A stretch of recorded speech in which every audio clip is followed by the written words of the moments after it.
인간은 시간의 흐름에 어쩔 수 없이 묻어갈 수밖에 없죠. 아무리 좋은 시간도 또 아무리 고통스러운 시간도 지나가기 마련입니다. 모든 것들이 지나간다는 거죠.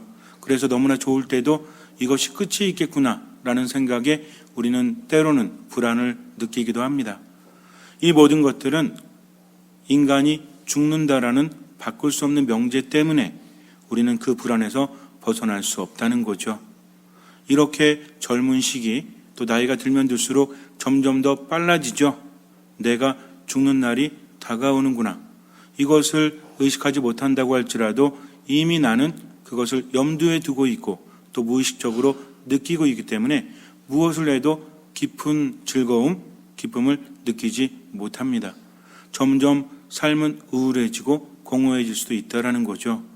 왠지는 모르겠는데 자꾸만 의미가 없어져요. 나이가 들면 들수록 더 그렇습니다. 어릴 때는 희망을 품고 나아지겠지라는 생각을 하는데 나이가 들어서 이제 별로 변화되지 못할 거라는 생각을 할 때부터 인간의 비참은 점점 더 깊어진다는 거죠. 그 누구도 벗어날 수 없는 엄연한 현실입니다. 그런데 우리 신앙인들은 바로 부활을 믿는 사람들, 천주교 신앙의 가장 중요한 것은 바로 부활 신앙이죠.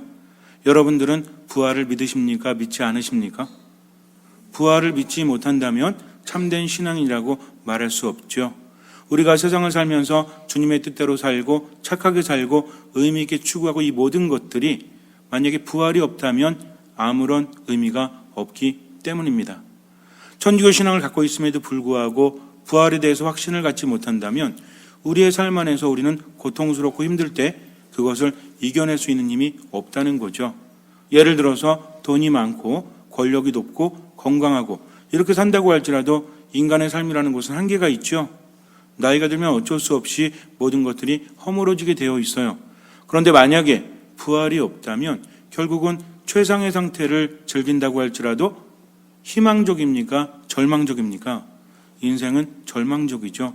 더군다나 몸이 건강하지 못하고 가진 것도 별로 없고 고통 중에서 지내는 사람들에게 부활이 없다면 현실도 즐겁지 않을 뿐만 아니라 죽은 다음에도 희망이 없기 때문에 그대로 절망적인 삶을 살아갈 수밖에 없다라는 거죠. 부활은 있어야 합니다. 그런데 다행스럽게도 예수님께서는 나는 부활이요 생명이다라고 말씀하세요. 그래서 나를 믿는 사람들은 살아서 믿는 사람은 죽지 않을 것이고 죽더라도 살 것이다라고 말씀을 하십니다. 이 말씀은 아주 중요한 말씀이에요. 이 말씀이 없다면 우리는 절망 속에서 살아갈 수밖에 없는 존재이기 때문입니다. 어떤 사람이 들판에 나갔는데 저기 보니까 들소떼가 엄청난 속도로 달려오고 있는 거예요. 뭐에 화가 난지 모르겠지만 계속해서 멈추지 않습니다. 이렇게 시간이 흐르다가는 내가 들소에 받쳐서 죽을지도 몰라요. 수백 마리의 들소가 나를 향해서 돌진하고 있습니다. 그러니 도망갈 수밖에 없죠. 앞으로 내달리지만 들소가 더 빨라요. 내가 더 빠를 수 없습니다. 이러다가 죽는 거 아닌가 라는 생각이 드는데 앞에 우물이 하나 있어요. 그래서 생각할 겨를이 없죠. 우물 속으로 뛰어듭니다. 우물 속으로 뛰어들고 보니까 떨어지면 죽을지도 모르죠. 그래서 허공을 허우적거리는데 뭔가 손에 잡힙니다. 나뭇가지였어요. 이제 살았구나 하면서 밑을 봤더니 다행히 물은 없었는데 독사떼가 우글거려요. 그러니까 이 사람은 떨어져도 죽고 위로 올라가도 들소에게 받쳐 죽고 진퇴, 양난, 사면, 초가, 육면초가죠. 어디로도 갈 수가 없어요. 근데 손에서 뭔가 이렇게 느껴집니다. 끈적끈적한 게. 이렇게 봤더니 벌들이 모아놓은 꿀이 거기에 있는 거예요. 그래서 이게 뭔가 하고 찍어서 맛을 봤더니 너무 맛있어. 너무 달아요. 그래서 현실의 어떤 위급함을 잊은 채 꿀을 계속 찍어 먹었습니다. 입에서는 달죠. 그런데 뭐가 사각사각 하는 소리가 들려요. 이렇게 봤더니 그 나무 잡고 있는 나무 줄기 끝에 밑둥을 생쥐 2마리가 갉아먹고 있습니다. 상황 어때요? 아주 난처하죠. 아주 절망적이죠. 그런데 이 사람은 뭐하고 있어요? 꿀을 찍어 먹을 수밖에 없습니다. 어리석다라고 말할 수 없어요. 그 상황에서 뭘 하겠습니까? 그렇다면 비참할 수밖에 없죠. 이 사람이 뭘 할 수 있는 것이 없다는 것 자체가 너무나 비참하지 않습니까? 이게 바로 톨스토이가 우리에게 이야기하는 이야기인데, 영원한 생명을 믿지 않는 사람, 부활을 믿지 않는 사람의 삶은 이와 같다라고 합니다. 현세에서 아무리 누리고 즐겁다고 할지라도 영원한 생명이 없다면 그 모든 것들이 다 의미가 없기 때문이죠. 하느님이 어디 계시냐고, 그래서 정말 죽은 다음은 누가 아냐고 하면서 현재만 살아가는 사람은 몇 년 행복할 것 같아요? 20대? 30대? 40대? 50대? 몇 살까지? 한 80까지? 어쩌면 잠시 지날 세상 그 나이 때도 행복하지 않아요. 인간은 희망을 쫓아서 살아가지만 현실은 희망적이지 못합니다. 늘 그랬잖아요. 나아지겠지. 어렴풋한 희망을 가지고 여태까지 살아온 결과 어떻습니까? 처음에는 아직은 열려있다라고 생각하지만 인생이라는 것이 나이가 들수록 좁아집니까? 넓어집니까? 선택의 폭이 좁아질 수밖에 없죠. 그런 현실을 깨달으니까 어때? 아무런 희망도 없어요. 그러니까 우울증에 많이 걸릴 수밖에 없다는 거죠. 우울증의 원인이 뭐라고 했죠? 상실이라고 했습니다. 상실감에 몸부림치고 아무런 희망도 없이 힘이 빠져나갈 수밖에 없다는 겁니다. 그렇기 때문에 신앙은 실존적이요 현실적인 겁니다. 아주 중요하다는 거죠. 예수님의 말씀을 받아들이지 않는 사람은 그렇게 살다가 아주 처참하게 끝을 맞이할지도 몰라요. 그러나 그분을 믿는 사람은 영원히 죽지 않는다라는 부활 신앙은 우리 현재의 삶을 지탱할 수 있는 힘이요 희망이라는 거죠. 그래서 부활의 삶을 믿는 사람은 지금의 삶도 여유롭게 즐기면서 살아갈 수 있죠. 좀 삶이 고통스럽거나 힘들면 어떻습니까? 주님께서 나에게 영원한 생명을 주시니까 잠시뿐인 세상을 더 열심히 살아야 되겠다. 더 만족하며 살아야 되겠다. 그러다가 마지막 눈 감으면 어떻게 해요? 새로운 집으로 얼마 감이니까 이렇게 하면서 살아가는데 이게 생각만 가지고 안 돼요. 아, 그래요? 그러면 제가 오늘부터요, 이제 저는 새로운 집으로 얼마 갈 때까지 열심히 살게요. 될 것 같아요? 생각과 느낌은 다릅니다. 우리 인생을 좌우하는 건 생각입니까? 느낌입니까? 느낌이에요? 생각이에요? 옛날에 그 개그풀에서 그거 있었죠. 느낌 아니까 뭐 이런 거 있었죠. 느낌대로 사람은 살아갈 수밖에 없어요. 느낌이라고 말하니까 좀 와닿지 않으시는 것 같은데, 그러면 인간은 생각대로 움직입니까? 기분대로 움직입니까? 기분대로 움직일 때가 더 많아요. 그래서 인간은 참으로 어리석다라고 우리가 말하는 겁니다. 그래서 생각이라는 것은 그저 머물 뿐이지만 이 생각을 기피하고 삶으로 실현시켜야 돼요. 그래서 우리가 아는 것으로 그치는 것이 아니라 믿어야 한다는 거죠. 말씀 안에 머물고 기도 안에 머물고 미사 안에 머물면서 자꾸만 하느님 찾고 예수님의 이름을 부르면서 그분 안에 머물다 보면 뭐가 생기죠? 체험이 생깁니다. 그래서 신앙은 머리로 하는 이해뿐만 아니라 무엇이다? 체험이라는 거죠. 이 체험은 나눌 수 없어요. 여러분들이 살아가면서 체험하는 거 나눌 수 있어요? 체험 나누기 이런 거 해도 내 온전한 체험을 그대로 알려줄 수 있습니까? 이건 없다는 거죠. 체험은 누구에게 달려있죠? 아무리 좋은 것도 아무리 힘든 것도 본인이 느껴보지 않으면 체험이라고 할 수 없기 때문입니다. 그래서 신앙도 뭐가 중요하다? 체험이 중요하다는 거죠. 어떤 사람이 체험을 합니까? 어정쩡하게 머무는 사람은 절대로 체험할 수 없어요. 말씀 안에 온전히 머무는 사람, 하느님께 모든 것을 맡기는 사람, 미사 안에서 하느님을 애타게 찾는 사람, 마치 암사슴이 시냇물을 그리워하듯이. 왜 그리워하죠?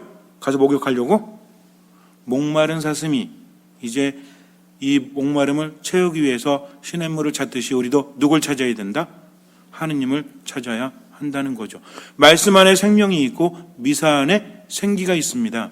그것을 얻기 위해서 머무는 사람은 하느님을 체험하게 된다는 거죠. 그래서 말씀 안에 온전히 머물러야 되는데 예수님 시대에도 지금하고 다를 바가 없어요. 우리가 성경 읽고 묵상할 때는 마치 2000년 전, 3000년 전에는 뭔가 좀 미개한 것 같고 지금과 같이 사람들이 많은 거 느끼지 못하고 전형적인 것 같지만 절대 그렇지 않습니다. 예수님이 살던 시대는 2000년 전이죠. 사실은 3000년 전에 4000년 전에 기록들을 보면요, 아주 재밌어요. 그래서 그 탕왕이라는 사람, 중국의 탕왕이라는 사람 대야에 뭐라고 써 있었대요? 일신, 우일신 써 있었대죠. 굉장히 오래된 사람이지 않습니까? 몇천 년 전 사람인데 뭐라고 써 있어? 하루하루 새롭게 노력해야 되겠다라고 왕이 써놨다는 거죠. 지금이랑 다를 바가 별로 없지 않습니까? 예수님 시대도 마찬가지입니다. 지금 우리가 작금의 정치적인 현실, 경제를 바라보면서 옛날엔 참 좋았겠다라고 생각하는데 그렇지 않아요. 그때도 비슷합니다. 예수님께서 세상에 나오셨을 때 예수님께서는 학벌이 어떻죠? 학벌이 알 수가 없어요. 뭐 어느 대학을 따질 수도 없어요. 대학도 못 나오셨어요. 그런데 그분이 하는 일은 뭐였습니까? 사람들을 가르치는 그런 역할이었다는 거죠. 바로 랍비라고 부르는 율법 교사라고 부르고 스승이라고 부르는 그런 역할이었어요. 근데 당시 사람들은 누구 밑에 있느냐? 그래서 예전에 힐렐이라는 율법 교사가 유대인들이 굉장히 유명합니다. 지금 사람들도 힐렐 그러면 힐렐의 가르침을 모아놓은 금원집 이런 것들 굉장히 중요하게 여겨요. 그리고 그의 제자인 가물리엘 굉장히 중요한 사람이에요. 율법 교사에서. 가물리엘의 제자가 누구죠? 사도 바오르죠. 그러니까 사도 바오르는 어떤 사람이에요? 아주 빵빵한 사람이에요. 지금으로 본다면 뭐 S대 출신의 명문가정 출신의 이런 사람이죠. 근데 나머지 제자들은 다 모여서 어부의 세리에 아주 형편없었죠. 더군다나 스승은 누구야? 여러분 예를 들어서 어느 대학 나왔습니까? 저 독도대학이요. 이런 거는 별로 통하지 않잖아요. 명문대라고 하는 뭐 스카이, 요즘 현실의 뭐 스카이 대학 이러면 나온 것만 해도 알아주지 않습니까? 근데 이름도 어디 있는지 잘 모르겠고 이런 대학 출신들은 사실은 실력이 있어도 이 간판이 좋지 않아 가지고 살기가 쉽지가 않잖아요. 현실이 그렇지 않아요? 현실이 그렇거든요. 근데 예수님이 딱 나왔을 때 사실은 유대인들의 어떤 지도자들, 선생들, 율법 교사들이 생각할 때는 별거 아닌 걸로 여겼습니다. 근데 문제는 뭐야? 인기가 대단하거든. 사람들이 막 모여들거든. 왜 그렇습니까? 그분의 말씀이 권위도 있었지만 기적을 행하시기 때문입니다. 기적이 어떤 기적이 있었죠? 나병 환자가 깨끗해져요. 손이 오그라든 사람이 낫습니다. 하여라는 여인이 옷만 만졌는데 치유가 된다는 거죠. 죽은 소녀가 일어납니다. 죽은 남자가 살아났어요. 라자로가 죽은 지 사흘이나 됐는데 살아났다는 거죠. 얼마나 대단한 사람이에요. 처음에는 별거 아니겠지라고 했다가 주목하게 되죠. 근데 그때 당시에 사회의 주류를 이루고 있었던 그런 여러 파들이 있는데 세 가지 중요한 파가 있습니다. 한 파는 에세네파라고 그래요. 에세네파라고 그래서 금욕주의적인 사람들, 그래서 율법을 지키면서 이제 세상 종말이 얼마 남지 않았다라고 여기던 사람들이 있어요. 그리고 바리사이파 아시죠? 바리사이파는 경건한 사람들, 그래서 율법을 그대로 지키면서 살아가는 사람들이었어요. 이 사람들은 회당을 중심으로 활동을 합니다. 그리고 또 한 파가 있습니다. 그 파가 바로 사두가이파예요. 사두가이파는 성전을 중심으로 살아가던 대사제 계급이었습니다. 그런데 기원후 70년경에 로마에 의해서 예루살렘이 완전히 무너지면서 성전이 무너지죠. 그때부터 사두가이파는 역사 속에서 사라지게 돼요. 그래서 성경에 별로 등장하지는 않습니다. 왜냐하면 성경이 쓰여진 시기는 데살로니가서 같은 경우 50년이라고 하지만 우리가 알고 있는 복음은 기원후 70년경부터, 그러니까 70년을 본다면 결국에는 사두가이파가 존재하지 않게 되니까 별로 쓰질 않아요. 근데 주로 등장하는 파는 어떤 파야? 에세네 학파도 안 나오죠? 에세네 학파도 금세 사라졌기 때문에 그래요. 근데 꾸준히 나오는 파가 어떤 파야? 서방파? 오비파? 역전난문파? 어떤 파예요? 이게 바리사이파라는 거죠. 왜냐하면 바리사이파는 꾸준히 유지가 되었기 때문입니다. 그럼에도 불구하고 사두가이파가 성경에 나온다면 중요한 내용입니까? 아닙니까? 아주 중요한 내용이죠. 여기서 다시 돌아가서 예수님께서 훌륭한 스승이라고 하니까 이목이 집중되죠. 그래서 사람들이 질투를 합니다. 마음에 안 드는 거죠. 어디서 듣도 보도 못한 그런 간판을 지닌 사람이 나타나서 인기를 끄니까 이 정말 훌륭한 명문 집안 그리고 명문 코스를 밟은 사람들이 마음에 들겠어요? 별로 마음에 들지 않습니다. 그래서 어떻게 하면 좀 끌어내릴까를 준비하다가 이제 바리사이파는 바리사이파 나름대로, 사두가이파는 사두가이파 나름대로 작전을 짜게 됩니다. 그래서 예수님을 찾아가요. 예수님을 찾아가고 묻습니다. 스승님 하면서 묻지만 이 속내는 뭐예요? 내가 스승이라고 부른다면 당신은 나에게 뭘 해야 된다? 대답을 해줘야 합니다. 근데 대답을 못하면 어떻게 돼요? 대답하지 못하면 권위가 땅에 떨어진다는 거죠. 여러분도 혹시 옛날에 수학 시간에 배웠던 뭐 2차 방정식, 3차 방정식 이런 거 기억하십니까? X제곱 플러스 뭐 이런 거 기억하세요? 이거 몇 방식이죠? 2차 방정식이죠. X 플러스 뭐 A 이런 거는 1차 방정식이죠. X 세제곱 이거는 3차 방정식. S 4제곱은요? 대단하세요. 그래서 옛날에 수학자들은, 우리가 이미 알고 있는 정의나 정리들은 옛날에 수학자들이요, 자기만 알고 있었대요. 그래가지고 서로 문제를 내가지고 겨루기를 내가지고 만약에 내가 내는 문제를 이 사람이 못 풀잖아요? 이 사람은 완전히 사장됩니다. 이랬대요. 아주 재밌어요. 수학도 그랬다고 합니다. 그리고 도장 깨기 아시죠? 도장 깨기를 들어보셨어요? 도장 깨기가 뭐예요? 자기 이름 새긴 거 깨는 거? 이게 아니라 무술 같은 거 하는 사람들이 무슨 파 이것도 있잖아요. 그래가지고 어떤 파가 되게 유명하면 무술 잘하는 사람이 가서 도전하죠? 도전해가지고 거기에 관장이 치면 어떻게 합니까? 간판을 깨버리잖아요. 이게 도장 깨기잖아요. 그것처럼 옛날에는요, 학문이면 학문, 무술이면 무술, 그래서 서로 겨루어서 이기는 사람이 명성을 얻고 지는 사람이 결국은 멸망의 길로 접어들었다는 겁니다. 예수님의 인기가 한창 주가가 올랐어요. 그래서 이제 사두가이파가 예수님을 찾아오는데, 이 사람들은요, 다윗 시대 차독이라고 하는 대사제의 후예들이라고 여기는 사람들, 그래서 고위성직자들, 성전을 중심으로 살아가는 기득권 세력이었습니다. 극보수주의자들이에요. 그러니까 이 사람들은 돈도 많고 또 어떤 사람들이에요? 권력도 많고 배움도 많았겠죠. 근데 문제는 뭐냐면 이 사람들은 부활을 믿지 않습니다. 영원한 생명도 믿지 않아요. 아니, 어떻게 유대인이 부활을 안 믿습니까? 유대인이 어떻게 영원한 생명을 안 믿습니까? 우리가 말하지만 이 사람들은요, 구약 성경 중에서 모세오경만을 성경으로 받아들입니다. 근데 부활에 대한 내용이라든지 영원한 생명에 대한 내용이라든지 이런 거 어디서 나와요? 모세오경에 나오지 않고 신약에만, 구약에도 나와요. 근데 모세오경 외에 나옵니다. 이런 전승을 인정하지 않았다는 거죠. 바리사이들은요, 다 인정합니다. 그러니까 사두가이랑 바리사이는 안 맞는 게 뭐야? 바리사이는 부활을 믿어요. 영원한 생명을 믿습니다. 사두가이는 안 믿어. 왜? 모세오경에 없잖아요. 모세오경이 뭐죠? 모세오경?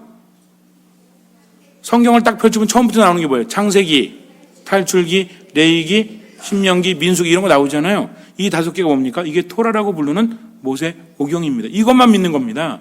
다른 건 받아들이지 않는데 여기 부활 얘기 없어요. 여기에 영원한 생명 얘기 없습니다. 그러니까 안 믿으면서 어떻게 생각했냐면 현실이 중요하다. 인간은 죽으면 끝난다. 지금이랑 비슷하죠? 지금도 그렇게 여기는 사람들이 많아요. 하느님 믿고 정말 대단한 분이고 율법도 중요하긴 하지만 뭐가 중요하다? 현실이 중요해서 돈 많은 거, 권력 있는 거, 건강한 거 이게 중요하다라고 믿는 사람들이었어요. 근데 이 사람들이 예수님을 찾아옵니다. 그러면서 이렇게 질문을 해요. 스승님, 어떤 여인이 결혼을 했는데 그 남편이 후사를 남기지 못하고 죽었어요. 근데 모세에 의하면 형사 취수라고 들어보셨습니까? 형제가 죽으면 다른 형제가 그 아내를 내 아내로 맞아들이는 거죠. 후자가 없을 때. 왜 후사가 없을 때 왜 그렇습니까? 이게 여러분 잘 이해하셔야 돼요. 왜냐하면 그때 여인들은 남편에게 좌우됩니다. 아무리 능력이 대단해도요, 여인 혼자서는 살아갈 수 없어요. 그러니까 아버지나 결혼하면 누구?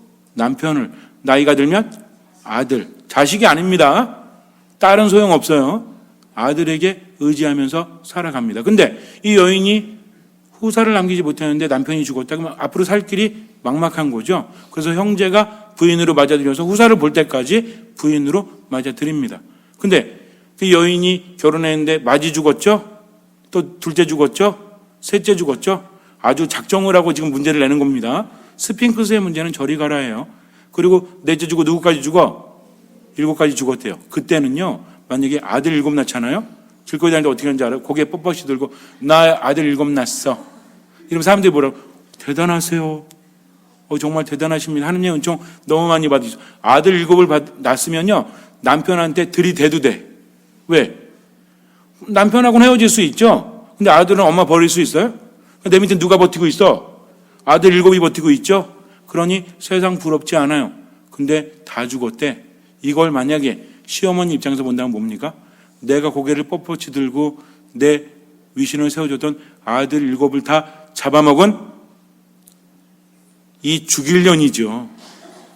이 여인은 참 운명도 기구하지 않습니까? 그런데 부활이 있다라고 당신이 주장하는데 만약에 나중에 부활했을 때 이 여인은 누구의 아내입니까? 7이 다 데리고 살 수는 없지 않습니까? 대답해 보십시오. 하하하 이거예요. 대답을 할 수 있겠어 네가? 너는 이 질문으로 끝났어 하고 문제를 내는 겁니다. 세기 수학의 난제보다 더 어려운 문제예요. 그랬더니 예수님 뭐라고 하십니까? 부활에서 삶은 현세 삶과는 다르다. 시집 가는 것도 장가 드는 것도 없다. 천사들과 같아서 죽지 않는다라고 말씀하십니다. 사두가이도 알았어 이 얘기는. 설마 뭐 그 정도 대답이야 뭐 못하겠어? 라고 하는데 예수님 얼마나 대단한지 아십니까? 대단한 수밖에 없는 분이죠.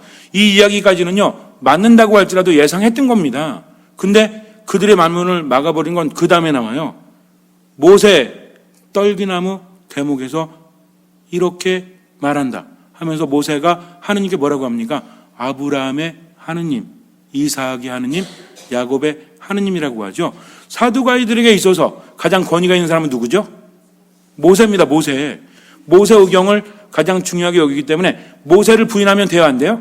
모세를 부인하면 그들은 자기들의 자리를 잃는 셈이 되죠. 근데 모세가 뭐라고 그랬어? 아브라함의 하느님이라고 그랬어요. 이삭의 하느님이라고 그랬어요. 야곱의 하느님이라고 그랬어요. 근데 그게 뭐요? 왜 그러죠? 저에게 설명 좀 해주십시오. 아니 그게 뭐 대단한 말입니까? 대단한 말입니다. 왜? 아브라함도 죽었어요. 이삭도 죽었습니다. 야곱도 죽었습니다. 그런데 만약에 너희들이 그렇게 대단하다고 여기는 모세가 지금 하느님을 죽은 이들의 하느님이라고 하는 거냐? 그러면 아브라함이 죽었다는 얘기입니까? 살아있다는 얘기입니까? 하느님께 모세가 경건하지 못하게 죽은 이들의 하느님이라고 할 수 있어요? 그럴 수 없다는 거죠. 그러니까 아브라함의 하느님이라고 했다는 것은 아브라함의 육신은 죽었지만 그는 영적으로 죽지 않았다는 얘기입니다. 이삭의 하느님도 마찬가지예요. 야곱의 하느님도 마찬가지라는 거죠. 그렇다면 부활은 있는 겁니까? 없는 겁니까? 그러면서 예수님께서 뭐라고 하십니까? 그분은 죽은 이들의 하느님이 아니라 산 이들의 하느님이시다. 사실 하느님께는 모든 사람이 살아있는 것이다. 이게 얼마나 대단한 말인지 알아요? 하느님을 믿는 사람, 그분 안에 머무는 사람, 하느님이라고 부르면서 그분을 흠숭하는 모든 사람들은 죽는다 안 죽는다? 죽지 않는다는 거죠. 왜? 하느님은 살아있는 이들의 하느님이시기 때문입니다. 이해되십니까? 이거 쉬운 내용 아닙니다. 내가 하느님을 하느님이라고 부르죠. 그러면 내가 하느님이라고 고백하는 그분을 믿는 사람들은 죽은 사람들이 아니라는 거죠. 누구 때문에? 하느님 때문에 그렇습니다. 그래서 하느님께는 모든 사람이 살아있는 거다. 그분께 신앙을 고백하고 그분을 믿고 그분을 따르는 이들은 하느님 때문에 살아있는 거죠. 그러면 우리가 하느님이라고 고백하면 우리는 사는 겁니까? 죽는 겁니까? 우린 사는 거죠. 죽음도 우리를 그분에게서 떼어놓을 수 없다는 겁니다. 그렇기 때문에 우리 모두는 부활해서 영원한 생명을 얻는다는 얘기죠. 이 내용이 쉬운 내용이 아닙니다. 잘 묵상해 보세요. 그렇다면 여러분들은 어떤 게 좋으세요? 사람의 삶이 그냥 이렇게 끝나고 사라지는 게 좋아요? 아니면 영원한 생명이 있는 게 좋아요? 영원한 생명이 없다면 지금의 우리들의 삶도 의미가 없기 때문입니다. 고민할 필요가 없어요. 살고 죽는 것은 하느님께 달린 겁니다. 예수님 뭐라고 하십니까? 믿어라. 믿지 못하겠거든 내가 한 일을 보아서라도 믿어라 하십니다. 나는 길이요 진리요 생명이라고 하십니다. 나는 부활이라고 하십니다. 그러니까 나를 믿는 사람은 죽지 않을 거다. 왜? 그분께서 이미 값을 치르셨기 때문입니다. 그러니까 어떤 사람이 죽지 않는다? 믿음이 있는 사람. 누구를 믿는 사람? 예수 그리스도를 믿는 사람에게는 영원한 생명이 있기 때문입니다. 그러니까 우리가 세상을 살면서 힘들거나 괴로워도 우리는 절망적이지 않죠? 왜 그래요? 하느님께서 다 알고 계시기 때문에 그래요. 그리고 믿음이 있기 때문에 최선을 다하면 나머지는 주님께서 채워주시기 때문입니다. 절대로 잊지 마세요. 그래서 세상을 당당하게 살아가십시오. 영원한 생명에 대한 희망이 있으면요, 뭘 해도 최선을 다하면 돼요. 나머지는 주님께 맡겼기 때문입니다. 그렇지 않으면요, 뭘 해도 죽는 존재는 너무 가련하지 않아요? 너무 불쌍하지 않아요? 너무 절망적이지 않습니까? 그래서 다시 한번 생각해 보세요. 우리의 처지가 어떤지. 톨스토이의 이야기처럼 어쩌면 운물 속에 매달려 가지고 꿀이나 빨아먹고 있다면 참으로 가련한 사람이 아니겠습니까? 그러나 우리는 주님을 믿기 때문에 무엇을 갖습니까? 희망을 갖습니다. 주님을 믿기 때문에 두려워하지 않습니다. 예수님 뭐라고 하십니까? 평화가 너희와 함께. 두려워하지 마라. 나다. 내가 세상 끝날까지 항상 함께 하겠다라고 하셨습니다. 그러나 무엇이 있어야만? 믿음이 있어야만. 믿음은 어디서 온다고 그랬죠? 들음에서 온다고 그랬어요. 그러니까 믿음 가져야 되겠다. 이 각오도 중요하지만 들으십시오. 말씀 안에, 기도 안에, 미사 안에 꾸준히 머물다 보면 뭐가 온다고 그랬죠? 그분이 오세요? 뭐가 옵니까? 신앙 체험이 온다는 거죠. 신앙 체험하면 어떻게 해요? 나의 하느님, 나의 하느님, 나의 주님, 이렇게 고백할 수 있는 겁니다. 잠시 눈을 감으세요. 걱정하지 마세요. 두려워하지 마십시오. 믿기만 하십시오. 예수님 뭐라고 하십니까? 그저 믿기만 하여라 라고 말씀하십니다. 나머지는 주님께서 다 해주시는 거죠. 인간은 기적을 일으킬 수 없어요. 그러나 믿음을 보시고 주님께서는 기적을 일으켜 주십니다. 삶이 불안하십니까? 어디로 갈지 몰라서 두려우십니까? 두려워하지 마세요. 주님께서 함께 하십니다. 그분은 여러분을 여러분 자신보다 더 사랑하십니다. 여러분들 자신보다 여러분을 더 잘 아십니다. 무엇을 걱정합니까? 그럴 필요가 없다는 거죠. 그저 기도, 말씀, 미사 가운데 온전히 머물기만 하십시오. 모든 것을 맡기고 최선을 다해서 살아가기만 하십시오. 주님께서는 그 믿음을 보시고 우리 삶에 놀라운 기적을 일으켜 주실 것입니다. 아멘.